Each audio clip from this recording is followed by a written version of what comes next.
북한이 오늘 새벽 5시 57분쯤 평양시 순안 일대에서 동해 방향으로 탄도미사일을 발사했습니다. 새로운 소식이 들어왔는지 보도국을 다시 한번 연결해서 알아보도록 하겠습니다. 이재승 기자, 새로운 소식 들어왔습니까?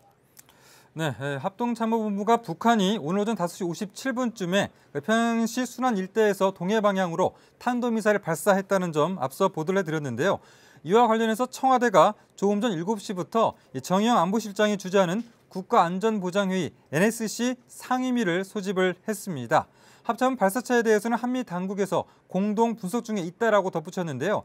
지금까지 나와 있는 상황으로 보면 비행거리는 약 2,700여 킬로미터로 추정이 되고 최대 고도는 약 550여 킬로미터로 판단을 하고 있습니다. 오늘 북한의 미사일 발사는 북한이 지난 26일 강원도 기대령 일대에서 동해상으로 탄도미사일을 발사한 지 불과 사흘 만인데요.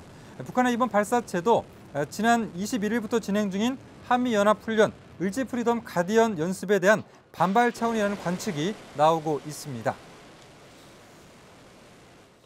일본과 미국에서도 기민하게 움직이고 있는 것으로 보이는데요. 일본과 미국 정부의 반응이 나왔습니까? 네. 먼저 일본 정부는 북한 발사 탄도미사일이 홋카이도 동쪽 태평양에 낙하를 했다라고 발표를 했습니다. NHK는 미사일이 6시 6분쯤에 북한 홋카이도 상공을 통과해서 태평양 지역으로 향했다라고 앞서 보도를 한 바가 있고요. 일본 정부는 발사된 미사일이 3개로 분류가 되면서 오전 6시 12분쯤에 홋카이도 동쪽 태평양 해상에 낙하한 것으로 추정을 하고 있습니다. 일본 정부는 북한 미사일이 일본 상공을 통과했다면서 국민 보호 경보를 발령을 했습니다.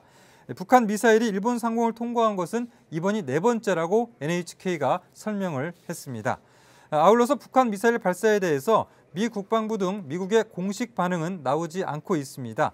다만 지난 토요일 단거리 미사일 발사에 대해서 로버트 매닝 펜타곤 대변인은 북한이 도발을 중단하지 않고 계속해서 미사일을 쏘고 있다는 점은 위협이라고 말을 했습니다. 추가 뉴스가 들어온 대로 계속해서 전해드리겠습니다. 지금까지 보도국에서 전해드렸습니다.